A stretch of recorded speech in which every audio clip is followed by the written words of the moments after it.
گونج گونج اٹھے ہیں نغمات رضا سے بوستا، کیوں نہ ہو کس پھول کی مدحت میں وامل قار ہے، کیوں نہ ہو کس پھول کی مدحت میں وامل قار ہے۔ الحمدللہ رب العالمین والصلاة والسلام علی سید المرسلین، اما بعد فاعوذ باللہ من الشیطان الرجیم، بسم اللہ الرحمن الرحیم۔ الصلاة والسلام علیکہ یا رسول اللہ وعلی آلک واصحابک یا حبیب اللہ، الصلاة والسلام علیکہ یا نبی اللہ وعلی آلک واصحابک یا نور اللہ۔ میٹھے میٹھے اسلامی بھائیوں اور مدنی چینل کے ناظرین، سلسلہ ہے نغمات رضا، اور اس سلسلے میں اعلیٰ حضرت امام اہل سنت کے پیارے پیارے کلام ہم سنتے بھی ہیں اور سمجھنے کی کوشش بھی کرتے ہیں۔ آج کون سا کلام ہے؟ ایک ایسا کلام جو یقیناً دنیا بھر کے کروڑوں عاشقان رسول نے سنا ہوگا اور اس کو پسند بھی کیا ہوگا۔ مجھے بھی بڑا پسند ہے یہ کلام، کلام ہی بڑا پیارا ہے۔ اعلیٰ حضرت نے لکھا ہے، عرش حق ہے مسند رفعت رسول اللہ کی، دیکھنی ہے حشر میں عزت رسول اللہ کی۔ سبحان اللہ۔ میٹھے میٹھے اسلامی بھائیوں، اب نبی پاک علیہ الصلوۃ والسلام کی ایک بڑی خوبصورت عادت کی طرف اعلیٰ حضرت اشارہ کرتے ہیں۔ لکھتے ہیں، ہم بھکاری وہ کریم، ان کا خدا ان سے فزوں، اور نہ کہنا نہیں عادت رسول اللہ کی۔ سبحان اللہ۔ فزوں کس کو کہتے ہیں؟ فزوں کہتے ہیں اور زیادہ کو۔ اعلیٰ حضرت نبی پاک کے کرم کی بات کرتے ہیں اور کس نرالے انداز میں کرتے ہیں۔ اعلیٰ حضرت امام اہل سنت بڑی پیاری بات لکھتے ہیں کہ الحمدللہ عز و جل، ہم اپنے آقا کے در کے بھکاری ہیں، اور اس گدا ہونے پر، اس گدائی پر، اس فقیری پر ہمیں بڑا ناز ہے، کیونکہ ہم کریم کے بھکاری ہیں نا۔ آقا سب کچھ دیتے ہیں اور سب کو دیتے ہیں، کیونکہ اب وہ کریم ہیں، اور ان کا جو خدا ہے ان سے فزوں، یعنی ان سے بھی بڑا کریم ہے، بلکہ پیارے آقا کو کریم بھی اسی نے بنایا ہے۔ اللہ اکبر ہے۔ اب کریم آقا جن سے ان کا رب اور بڑا کریم ہے، ہم ان کے بھکاری ہیں، اور پیارے آقا کی عادت کیا ہے؟ کبھی کسی کو منع نہیں کرتے، نہ نہیں فرماتے ہیں، پیارے آقا کے در پر جو آتا ہے عطا فرماتے ہیں، اور نہ کہنا نہیں عادت رسول اللہ کی۔ تو اب ایسے کریم کا گدا ہوں، ایسے کریم کا بھکاری ہوں جو منع ہی نہیں کرتے، تو پھر جھولی نہیں بھرے گی تو اور کیا ہوگا؟ پھر گھبراؤں کیوں؟ پھر پریشان کیوں ہوں؟ اسی در کو تھامے رکھوں، انشاءاللہ ضرور کرم ہوگا۔ سبحان اللہ۔ اعلیٰ حضرت نے یہی انداز ایک اور جگہ اختیار فرمایا نا، فرماتے واہ کیا جود و کرم ہے شہ بطحا تیرا، نہیں سنتا ہی نہیں مانگنے والا تیرا۔ آپ کے در پر نہیں سنتا بلکہ مل ہی جاتا ہے۔ اللہ اکبر۔ دیتے کیسے ہیں؟ میرے کریم سے گر قطرہ کسی نے مانگا، میرے کریم سے گر قطرہ کسی نے مانگا، دریا بہا دیے ہیں در بے بہا دیے ہیں۔ اللہ اکبر۔ قطرہ مانگو تو دریا ملتا ہے، جھولی ہماری تنگ ہے، تیرے یہاں کمی نہیں۔ خوبصورت شعر ہے، ایمان تازہ بھی کرتا ہے، حوصلہ بھی بڑھاتا ہے۔ اعلیٰ حضرت لکھتے ہیں، ہم بھکاری وہ کریم، ان کا خدا ان سے فزوں، اور نہ کہنا نہیں عادت رسول اللہ کی۔ ہم بھکاری وہ کریم، ان کا خدا ان سے فزوں، ہم بھکاری وہ کریم، ان کا خدا ان سے فزوں، اور نہ کہنا نہیں عادت رسول اللہ کی، اور نہ کہنا نہیں عادت رسول اللہ کی۔ میٹھے میٹھے اسلامی بھائیوں، اعلیٰ حضرت کو اپنے اشعار پر، اپنے کلام پر، اپنے الفاظ پر جو ملکہ حاصل تھا، اللہ اکبر، عقل حیران ہو جاتی ہے کہ کس طرح حدیثوں کو، کس طرح قرآنی واقعات کو موتیوں کی طرح اپنے اشعار میں پرو دیتے ہیں۔ اب ذرا سمجھیے گا، محاورہ بھی کس طرح استعمال کیا، دو حدیثوں کو کس طرح جوڑ دیا۔ اعلیٰ حضرت لکھتے ہیں، اہل سنت کا ہے بیڑا پار اصحاب حضور، اہل سنت کا ہے بیڑا پار اصحاب حضور، نجم ہیں اور ناؤ ہے عطرت رسول اللہ کی۔ اصحاب حضور سے مراد پیارے آقا کے صحابہ ہیں، نجم سے مراد تارے ہیں، ناؤ سے مراد کشتی ہے۔ پہلے تو ذرا لاجیکلی سمجھتے ہیں اس شعر کو کہ اہل سنت کا بیڑا کیوں پار ہے؟ کیونکہ اس کے جو تارے ہیں نا وہ صحابہ کرام ہیں، اور جو اس کی کشتی ہے وہ اہل بیت ہے. تو دریا پار کرنے کے لیے، بیڑا پار لگانے کے لیے دو ہی چیزوں کی ضرورت ہوتی ہے نا، اچھی کشتی ہو اور تارے ہوں، تاکہ راستہ پتہ چل جائے. اب کیمپس کا اور اب یہ نیویگیشن وغیرہ کا دور آ گیا. پہلے تو کمپاس وغیرہ نہیں ہوتے تھے، پہلے تو تاروں سے راستہ ڈھونڈا جاتا تھا. تو اہل سنت کے پاس تارے بھی بڑے پیارے ہیں اور ناؤ بھی بڑی پیاری ہے. مگر صحابہ کو تارے کیوں کہا؟ اور پیارے آقا کی اطرت سے مراد اولاد ہے، آل یہاں مراد ہے. اطرت یعنی پیارے آقا کی آل کو ناؤ کیوں کہا؟ یا اعلیٰ حضرت نے اپنی طرف سے کہا؟ نہیں میرے میٹھے اسلامی بھائی، یہی تو کمال ہے اعلیٰ حضرت کا. پیارے آقا کی دو حدیثیں سناتا ہوں. پیارے آقا فرماتے اصحابی کالنجوم فبأیہم اقتدیتم اہتدیتم. میرے صحابہ ستاروں کی مانند ہیں، ان میں سے جن کی بھی اقتدا کرو گے ہدایت پا جاؤ گے. اور اپنی آل کے بارے میں میرے آقا فرماتے ہیں، اہل بیت اطہار کے بارے میں نبی پاک فرماتے ہیں کہ میرے اہل بیت کی مثال امت کے لیے کشتی نوح کی طرح ہے. حدیث پاک کا مضمون ہے جو اس کشتی میں بیٹھ گیا وہ طوفان سے نجات پا گیا. سبحان اللہ. اسی طرح جس نے اہل بیت کا دامن پکڑ لیا وہ نجات پا گیا. اب سوچئے پیارے آقا نے فرمایا اپنی آل کو کشتی نوح کی مانند، صحابہ کو کہا ستاروں کی مانند. اعلیٰ حضرت نے کس طرح موتی کی طرح جوڑ دیا کہ اہل سنت والے صحابہ سے بھی پیار کرتے ہیں، اہل بیت سے بھی پیار کرتے ہیں. اہل سنت کا عقیدہ کتنا پیارا ہے، کیسا با ادب مذہب ہے کہ جناب اہل بیت سے بھی بڑی محبت ہے، دیوانہ وار محبت ہے، پنجتن پاک کی غلامی پر بھی ناز ہے، اور صحابہ کرام کی نوکری پر بھی ناز ہے. صحابہ کرام سے بھی سچی محبت ہے. تو ان دونوں طرف کے لوگوں سے بڑی والہانہ محبت اہل سنت کو ہے. تو پھر بیڑا پار ہی لگنا ہے نا. جس کے ساتھ کشتی اتنی پیاری ہو، جس کے پاس ستارے اتنے اچھے ہوں، تو کیوں نہ بیڑا پار لگ جائے. اب آپ کو سمجھ آ رہا ہوگا کہ اعلیٰ حضرت نے کیوں اصحاب کرام کو نجوم کہا، کیوں جناب اہل بیت کو کشتی کہا. اور کشتی اور جناب ستارے اچھے ہوں تو بیڑا تو پار لگنا ہی ہے. اور یہ بات کر کے یہ بھی سمجھا دیا کہ یہ عقیدہ حق پر ہے، یہ طریقہ کار حق پر ہے. اہل سنت و جماعت کو پابندی سے تھامنا ہے اور اس کے ذریعے انشاءاللہ بیڑا پار لگنا ہے. بریلی کے تاجدار لکھتے ہیں اہل سنت کا ہے بیڑا پار، اصحاب حضور نجم ہیں اور ناؤ ہے اطرت رسول اللہ. اہل سنت کا ہے بیڑا انشاءاللہ پار، اصحاب حضور. اہل سنت کا ہے بیڑا پار، اصحاب حضور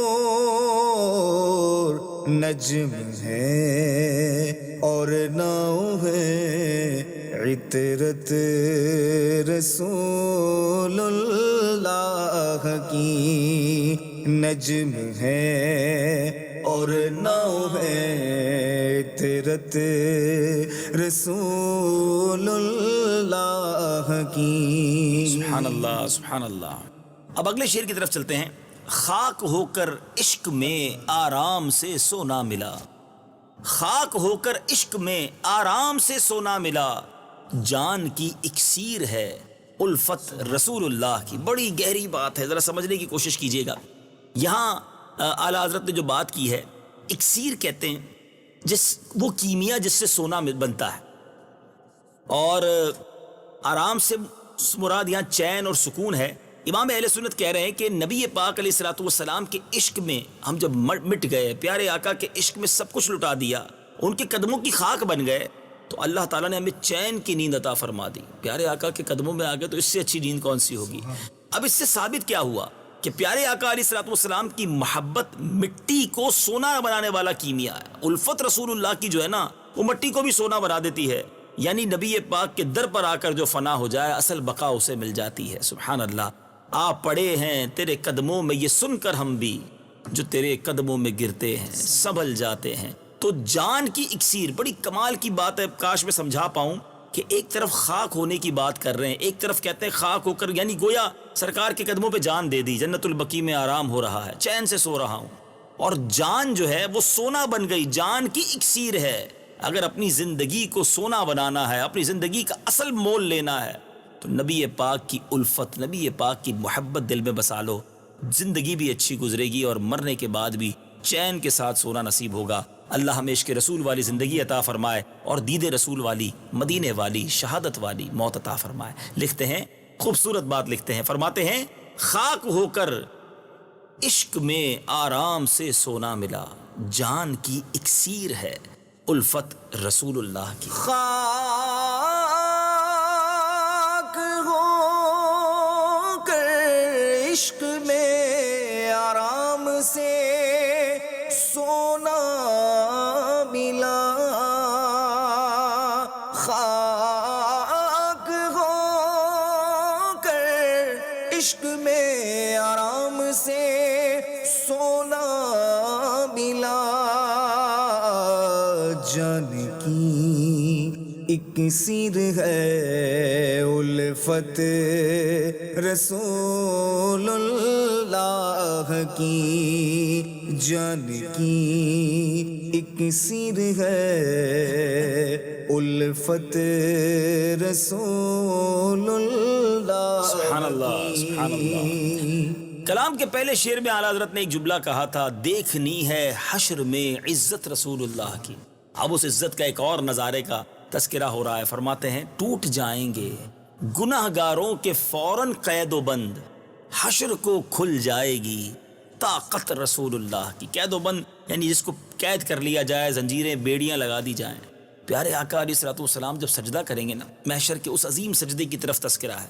کروڑوں مجرمین، لاکھوں مجرمین کے بارے میں فیصلہ ہو چکا ہوگا کہ انہیں جہنم میں ڈال دیا جائے، ان کے گناہ زیادہ ہیں، ان کے گناہوں کا پلڑا بھاری ہے، مگر جب میرے آقا سجدہ فرمائیں گے کیا ارشاد ہوگا؟ سبحان اللہ، یا محمد ارفع راسک، اے محمد اپنا سر اٹھائیے، وقل تسمع، کہیے سنا جائے گا، وصل تعطا، آپ سوال کیجئے اطاعت کی جائے گی، وشفا تشفا، شفاعت کیجئے آپ کی شفاعت قبول کی جائے گی۔ لاکھوں وہ مجرمین، کروڑوں وہ لوگ جن کے بارے میں فیصلہ ہو گیا ہوگا، میرے آقا کا ایک سجدہ ان کے قید و بند کھل جائیں گے اور وہ جنت کی طرف روانہ ہو جائیں گے۔ اللہ اکبر۔ شہنشاہ سخن مولانا حسن رضا خان صاحب لکھتے ہیں نا، گناہ گار پہ جب لطف آپ کا ہوگا، جب نبی پاک کی کرم نوازی ہوگی نا، پھر کیا ہونا ہے گناہ گار کے ساتھ؟ گناہ گار پہ جب لطف آپ کا ہوگا، کیا بغیر کیا، بے کیا کیا ہوگا، یعنی نیکیاں نہیں ہوں گی وہ لکھ دی جائیں گی، گناہ معاف کر دیے جائیں گے، بلکہ گناہ نیکیوں سے بدل دیے جائیں گے۔ مجھے ایک بڑی شاندار حدیث یاد آئی، پیارے آقا فرماتے ہیں، حدیث پاک کا مضمون ہے کہ ایک گناہ گار شخص کو رب کی بارگاہ میں لایا جائے گا، اس کے گناہ کھولے جائیں گے، وہ گھبرائے گا اور اب وہ ڈرے گا کہ یہ تو چھوٹے چھوٹے گناہ ہیں، میں نے تو اس سے بڑے بڑے گناہ بھی کیے ہیں۔ وہ کہے گا کہ کہیں وہ گناہ بھی نہ پیش ہو جائیں، وہ گناہ بھی نہ کھل جائیں۔ پھر اعلان ہوگا کہ جتنے اس کے گناہ ہیں اس کو نیکیوں سے بدل دو۔ اب وہ اللہ کی بارگاہ میں عرض کرے گا، مولا میں نے اور بھی تو گناہ کیے تھے، وہ کہاں ہیں؟ یعنی نبی پاک پھر اتنا مسکرائے، حدیث کے الفاظ ہیں، پیارے آقا کی داڑھیں ظاہر ہو گئیں کہ اللہ کی رحمت دیکھ کر بندہ اپنے گناہ بتا رہا ہوگا کہ یا اللہ یہ بھی تو گناہ کیا تھا، وہ بھی نیکی سے بدل دے۔ اللہ اکبر۔ جب رب کی رحمت جوش پر آئے گی، پیارے آقا شفاعت فرمائیں گے۔ ایک اور جگہ بریلی کے تاجدار اعلیٰ حضرت لکھتے ہیں نا، کیا ہی ذوق افزا شفاعت ہے تمہاری واہ واہ، قرض لیتی ہے گناہ پرہیزگاری واہ واہ۔ کیا بات ہے میرے آقا کی شفاعت کی۔ اعلیٰ حضرت لکھتے ہیں، ٹوٹ جائیں گے گناہ گاروں کے فوراً قید و بند، حشر کو کھل جائے گی طاقت رسول اللہ کی۔ ٹوٹ جائیں گے گناہ گاروں کے فوراً قید و بند، ٹوٹ جائیں گے گناہ گاروں کے فوراً قید و بند، حشر کو کھل جائے گی طاقت رسول اللہ کی، حشر کو کھل جائے گی طاقت رسول اللہ کی۔ سبحان اللہ۔ محشر کے دن ہی کا منظر ہے اور کیا پیاری التجا ہے۔ یا رب ایک ساعت میں دھل جائیں سیاہ کاروں کے جرم، جوش میں آ جائے اب رحمت رسول اللہ کی۔ ذرا مشکل الفاظ کے معنی سمجھیے۔ ساعت کہتے پل بھر میں، سیاہ کار یعنی گناہ گاروں کے جرم۔ اللہ اکبر۔ نبی پاک کی رحمت کو پکارنے کا انداز کیسا ہے کہ ایک بار پیارے آقا نگاہ رحمت فرما دے، یا اللہ تیرے حبیب کی شفاعت کا دروازہ کھل جائے تو یہ ہمارے جو دکھ ہے نا، ہمارے جو جرم ہیں، ہماری سیاہ کاریاں ہیں، یہ فوراً دھل جائیں گے۔ پیارے آقا اسی امت کے لیے تو آنسو بہایا کرتے، اور انہی آنسوؤں کا تذکرہ ایک اور جگہ پر اعلیٰ حضرت نے کہا نا، کہ اللہ کیا جہنم اب بھی نہ سرد ہوگا، رو رو کے مصطفیٰ نے دریا بہا دیے ہیں۔ پیارے آقا علیہ الصلوۃ والسلام کی رحمت کے بادل کو برسنے کی التجا ایک اور جگہ اعلیٰ حضرت نے کی نا۔ اعلیٰ حضرت لکھتے ہیں موت نزدیک گناہوں کی تہیں میل کے خول، آپ برس جا کہ نہا دھو لے یہ پیاسا تیرا۔ آقا آپ کی رحمت کا بادل آ گیا، آپ نے کرم فرما دیا تو آپ کی شفاعت کے صدقے ہمارا بیڑا پار ہو جائے گا۔ اعلیٰ حضرت نے ایک اور جگہ لکھا نا انا فی عطشیوں و سخا کا اتم، اے گیسوئے پاک اے ابر کرم، برسن ہارے رم جھم دو بوند ادھر بھی گرا جانا۔ اسی رحمت کے بادل کو پکارا گیا ہے، اللہ سے دعا کی گئی ہے کہ یا اللہ تیرے حبیب کی رحمت ہم پر برس جائے، وہ بڑے کریم ہیں، تیرے کرم سے تیری عطا سے ہی تیرے حبیب امت پر مہربان ہیں، ان کی مہربانی کی برکتیں ہوں تو ہماری یہ سیاہ کاریاں معاف ہو جائیں گی۔ کیا خوبصورت التجا ہے، یا رب ایک ساعت میں دھل جائیں سیاہ کاروں کے جرم، جوش پر آ جائے اب رحمت رسول اللہ کی۔ یا رب کے ساتھ میں دھل جائے سیاہ کاروں کے جرم، یا رب کے ساتھ میں دھل جائے سیاہ کاروں کے جرم، جوش پر آ جائے اب رحمت رسول اللہ کی، جوش میں آ جائے اب رحمت رسول اللہ کی، جوش میں آ جائے اب رحمت رسول اللہ کی۔ میٹھے میٹھے اسلامی بھائیوں، اب وقت ہوا ہے اترے کلام کا۔ جی ہاں، اعلیٰ حضرت کا بختہ کمال ہی ہوا کرتا ہے۔ اعلیٰ حضرت لکھتے ہیں اے رضا خود صاحب قرآن ہے مداح حضور، تجھ سے کب ممکن ہے پھر مدحت رسول اللہ کی۔ اب یہاں صاحب قرآن سے مراد اللہ تبارک و تعالی ہے، مداح سے مراد بہت تعریف کرنے والا، اور اب مدحت سے مراد صفت اور نعت بیان کرنا۔ اعلیٰ حضرت لکھتے ہیں اے رضا، اے امام احمد رضا، ٹھیک ہے نبی پاک کی شان بیان کر رہا ہے، مگر تیری کیا اوقات؟ جب رب عز و جل خود نبی پاک کی شان بیان فرما رہا ہے تو پھر کسی کی کوئی ویلیو نہیں رہتی نا کہ وہ کیسے پیارے آقا کی شان بیان کرے۔ عاجزی انکساری بھی کی ہے اور پیارے آقا کی شان بھی بڑے پیارے انداز میں بیان کی ہے۔ اللہ اکبر۔ پیارے آقا کا تو نام ہی محمد ہے، اور محمد نام کی تعریف یہ ہے جس کی بہت ہی زیادہ تعریف کی جائے، اور آپ کا دوسرا نام احمد ہے، اس کا معنی ہے بہت زیادہ تعریف کرنے والا۔ تو مطلب یہ ہوا کہ یہ اللہ کی بہت زیادہ تعریف کرتے ہیں، اور اللہ تبارک و تعالیٰ ان کی بہت زیادہ تعریف فرماتا ہے، اپنے محبوب کی شان بیان کرتا ہے۔ سبحان اللہ، پھر ہماری کیا اوقات کہ پیارے آقا کی شان بیان کریں۔ اعلیٰ حضرت نے ایک اور جگہ بھی یہی عاجزی اور یہی بے کسی کا اظہار بڑے پیارے انداز میں کیا۔ لکھتے ہیں سرور کہوں کہ مالک و مولا کہوں تجھے، باغ خلیل کا گل زیبا کہوں تجھے، اللہ رے تیرے جسم منور کی تابشیں، اے جانے جاں میں جانے تجلا کہوں تجھے، تیرے تو وصف عیب تناہی سے ہیں بری، حیراں ہوں میرے شاہ میں کیا کیا کہوں تجھے۔ لیکن رضا نے ختم سخن اس پہ کر دیا، خالق کا بندہ خلق کا آقا کہوں تجھے۔ اسی طرح کی بے کسی بھی ہے، اسی طرح کی عاجزی بھی ہے۔ نبی پاک کی شان کا بیان کرنے کا انداز بھی نرالا ہے، اور کیا شان بیان کر دی کہ اے رضا خود صاحب قرآن ہے مداح حضور، تو تجھ سے کب ممکن ہے پھر مدحت رسول اللہ کی۔ اے رضا خود صاحب قرآن ہے مداح حضور، اے رضا خود صاحب قرآن ہے مداح حضور،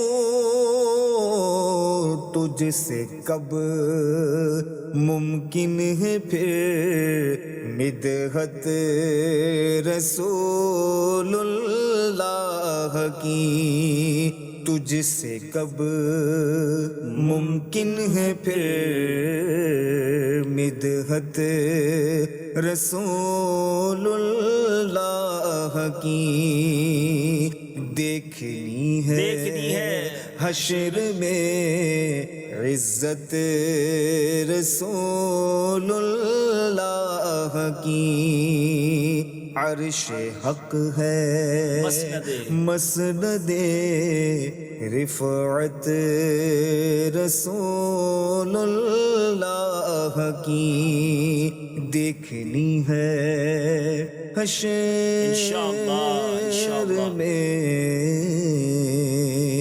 عزت رسول اللہ کی۔ سبحان اللہ سبحان اللہ۔ میٹھے میٹھے اسلامی بھائیو، شاندار کلام سنا، اور کیوں نہ شاندار ہو، لکھا اللہ کے ولی اور سچے عاشق رسول نے ہے۔ کلام رضا کی کیا بات ہے۔ اگلے سلسلے میں ایک اور کلام رضا لے کر حاضر ہوں گے اور اس کی برکتیں لوٹیں گے۔ مدنی چینل دیکھتے رہیے۔ صلو علی الحبیب صلی اللہ تعالی علی محمد صلی اللہ علیہ وسلم۔